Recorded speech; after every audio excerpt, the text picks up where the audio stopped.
What's up, guys? Just figured I'd do a little quick review on the 2020 mt10. So I've had it for a little while now. I don't know, maybe 2 months, month and a half. Not tons of riding because of this whole COVID thing, but enough to get a pretty good feel of how I like the bike. I think I've got 710 miles on it. There it is.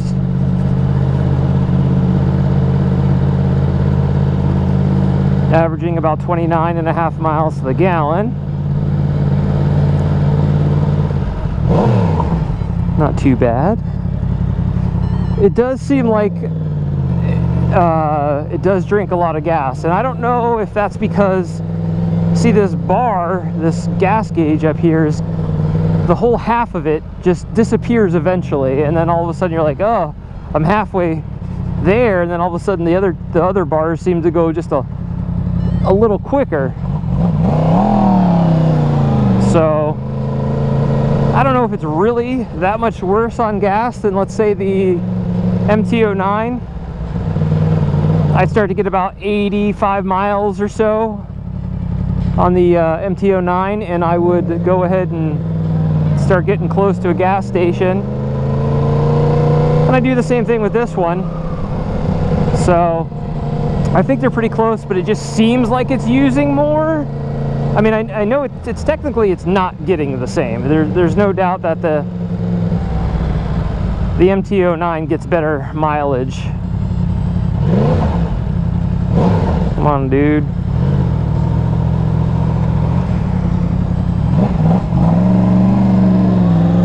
But as far as the bike goes, 100% one of the best bikes I've owned. I mean, to have that R1, I don't know where the hell I'm going here. To have R1 power, but more lower end, this thing's amazing. So I'm absolutely loving this bike. It's comfortable. It's more comfortable than my mt10. Everybody on Instagram keeps telling me, oh, I should get the comfort seat or whatever, but I really don't like the look of the comfort seat. And as a matter of fact, my rear cowl is coming in tomorrow. Oh, I'm deep in Fort Myers here.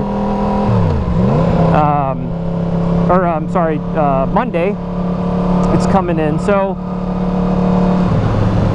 that should change the look a lot, in my opinion, of how this bike looks. And I gotta tell you, since I've been driving around since this whole COVID, I have never seen more cops in my life on these streets. It is unbelievable. I mean, I've seen at least 10 cops for the 25 minutes I've been riding already. Well, I guess that's good, but anyways, no one's on the road. There's cops everywhere. But anyways, yeah, I love this bike. Absolutely love it. Definitely one of my favorites. I always say that about a lot of my bikes, is one of my favorites, but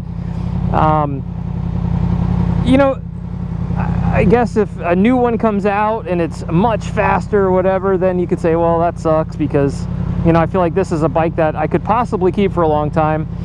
I don't say that about a ton of my bikes, considering I've gone through 4 mt10s and said I was gonna keep just about every one of those. The thing is, there was always something missing about the mt10. It's an amazing bike as well. The problem with it is it's just lacking I mean, it's not like it's slow. I mean, it's a fast bike, but you get on this after you get off of that, and it's like there's a complete 100% difference. I mean, the bike is just so much more powerful, and maybe that it's not even so much faster because I haven't unlocked it or anything yet, but there is no way in hell that an mt10 could touch this bike. I mean, you know, all my bikes have been tuned except for this one so far. My exhaust is still not here yet. It's been about a month and a half, so it's got to be getting pretty close. If you know, compared it to all my tuned bikes, this is just a monster. why the hell am I not getting a light? I guess I'm not turning this. Oh, come on, man. I guess I'm gonna have to blast a U-turn. Sucks. Not what I wanted to do. So, oh man.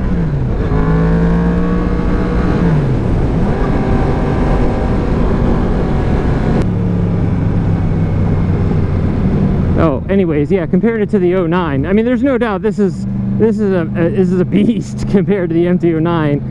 Like I said, it's not that it's just so much faster, it's just so much more powerful.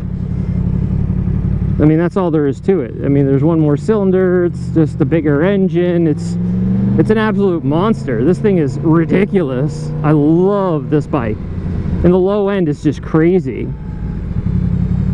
So I can't say, you know, I've had it on mode 1 now, is the, you know, fastest or most powerful mode.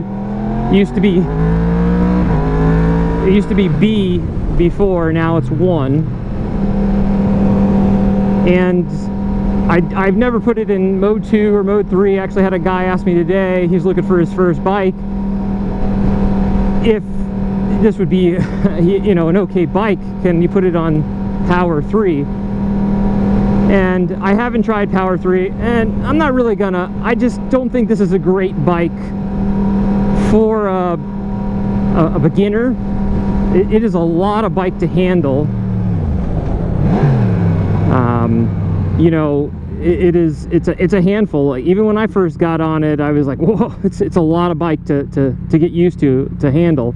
And you know, all my R1s, I've had all my R1s, and it's just got so much low end.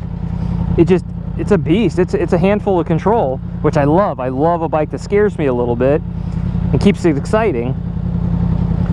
So I said, well, and it all depends on, you know, if you're a responsible rider, if you can, you know, contain yourself, basically, because a lot of people are, you know, if I had this bike when I was 20 something years old, I'd probably be dead, because I don't think I could handle it. I feel like I've always been a pretty responsible, mature guy. So this is a lot of bike. I don't think it's a beginner's bike. Again, I guess if you're super responsible, I think, you know, one of my first bikes was a Ducati Hyper Motard. You know, it was a very powerful bike, and I kept it in rain mode for at least a month, you know, until I got used to the bike, and then I wanted to see what it would do. Now I just keep it in the most powerful mode, because I just want to see what it can do immediately. But I've test ridden this bike before. My old video, I was looking at a CRF 450L, because I'd love to off-road, and then this bike, and I got to tell you, once I rode this bike first, and I was like, yeah, this bike is it. And then I ended up getting an unbelievable deal that I could not pass on another mt10. So I bought that one.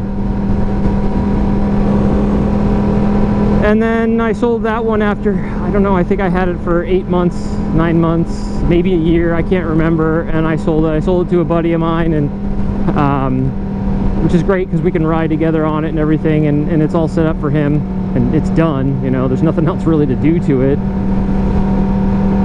So no, not a super great beginner's bike. I recommended maybe the mt10, if anything. If you've got to get a big bike, go with the mt10, because you can put that in a rain mode. Basically, I guess that's what it is. And it drops the horsepower closer to the FZ07. I think it's 75 horsepower or something it'll drop down to. So then you got a good, powerful, fast bike that you can grow into once you change the modes on it. This one, again, I'm not messing with the modes. I know it's too much of a bike for a beginner. I mean, I guess even if it does slow down, you know, slow the horsepower down, it's a heavier bike. It's a lot more bike to handle. It does better on the highway. It's definitely way better on the highway, in my opinion, than the mt10, just because it is a little bit heavier. It just feels like a more solid bike on the highway. So, for the most part, I'm extremely happy with this bike. You know, again, the looks are always, I don't know if you want to call it I don't want to call it the downside of the bike, because it's really grown on me. It's become I love the bike. I love what it looks like now. I can't imagine it looking like anything else now. I love the transformer look of it. So it's becoming, like I said, one of my favorite bikes. I like it a lot. And this is the step up from the 09. If you're still looking to get that, you know, R1 power, don't get me wrong, it is not an R1. It is not an R1. It does not have the same power. I think after I tune this will have about as much stock horsepower as the R1 does. When you know, the rear wheel, like when you dyno it, you know, V-cycle nuts showing 155, 158, I think even 160 to the ground. And that's roughly what a new stock R1's putting down to the ground. And some maybe a little higher, some about the same, but you know, in this upright position, man, you couldn't ask for more. That's a great amount of horsepower, in my opinion. I think I'm going to turn around. Let me spin around here.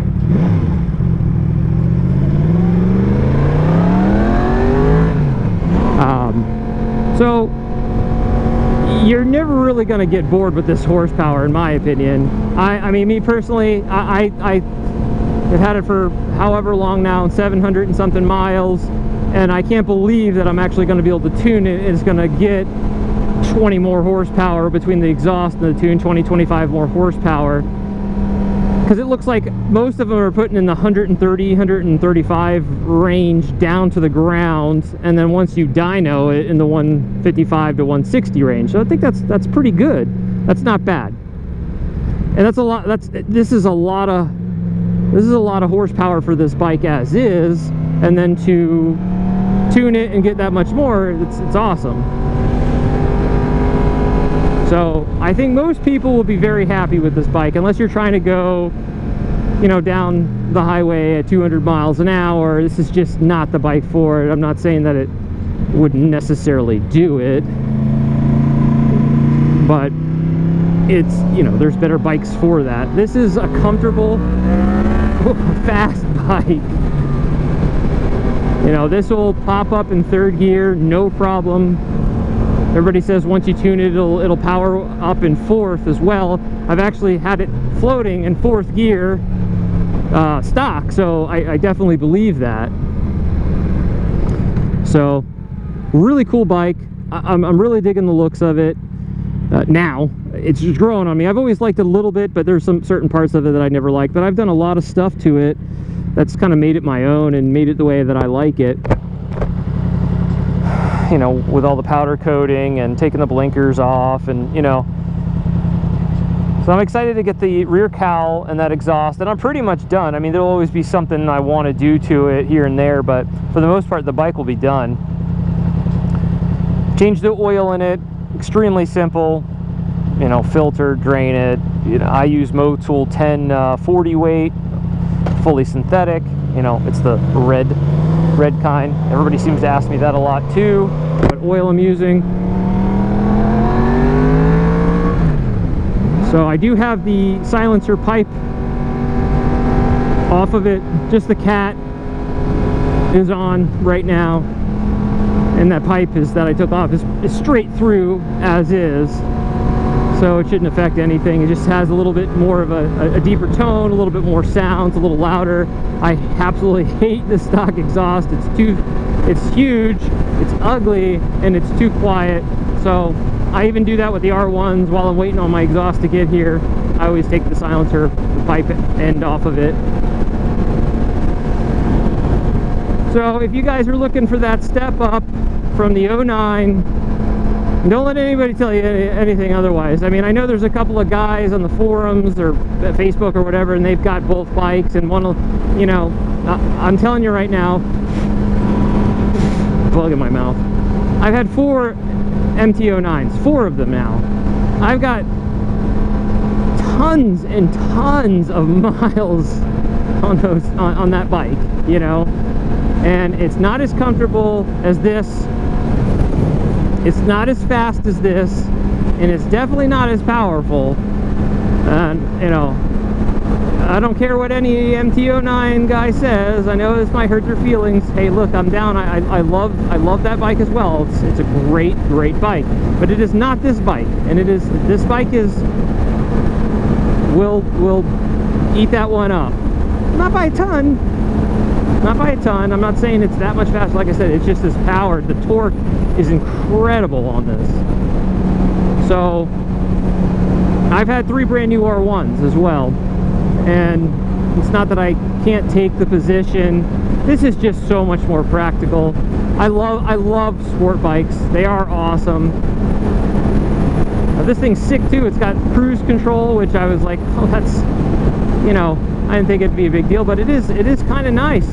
Look at that, more cops. My gosh, 2 highway patrol right there. I'm telling you, they are everywhere. I don't know what the deal. They got nothing to do but drive around, I guess. So I highly recommend the mt10. My buddy just picked one up. He's got, you know, it's got the 17 or 16 model. I can't remember what it is now, but you know, the FC10. He picked that up a few weeks ago after I picked this one up, which was, it's awesome. And you know, he came from an FZ09 as well, and for the longest time he would just ride it in whatever standard mode, because he was like, man, it's just V mode's too much, you know. And here we are, we haven't even tuned them yet, and it's like, it's a lot of bike. I mean, I like to ride it in this, and it's, that's another thing too. Everybody talks about this jumpy, snappy. So and maybe the 2020s they correct that a little bit, but everybody complained about that about the FZ09 or MT09 as well. I never had a problem with I never thought the throttle was bad on it. I never did. And tune it, yeah, it got smoother. I love the snap though. There's something about having a snappy bike that I just liked, a little jumpy, and maybe that's I liked it, and I don't know. But I never thought there was a big deal or difference, you know. God, another cop right there. So I think most people, to be quite honest with you, would be more than happy with this bike completely stock power-wise. I mean, it's a monster. It is an absolute monster. But then you get used to it, and then you're gonna want more, and it's got more. So tune it, put exhaust on it, and you get more. But for the guys that just want to, you know, cruise, have fun, and have a super powerful bike, nothing wrong with this as is. I mean, if I didn't have to have that exhaust, which I put exhaust on every single bike I own. That's what I like to do. This is my hobby. I like to modify bikes. Not that I'm unhappy with it the way it is. It's what I love to do, is make it look, sound, and run better. That's what I do. So, alright guys, I think I'm going to stop this video. I'm about to get on the highway. You're not going to hear a word I'm going to say anyways. So, I will do another update as soon as my cowl comes in, because that's supposed to be here Monday, so that's a couple days from now. And then hopefully my exhaust will be shortly after, and I'll do a video on that, keep you guys updated. Alright guys,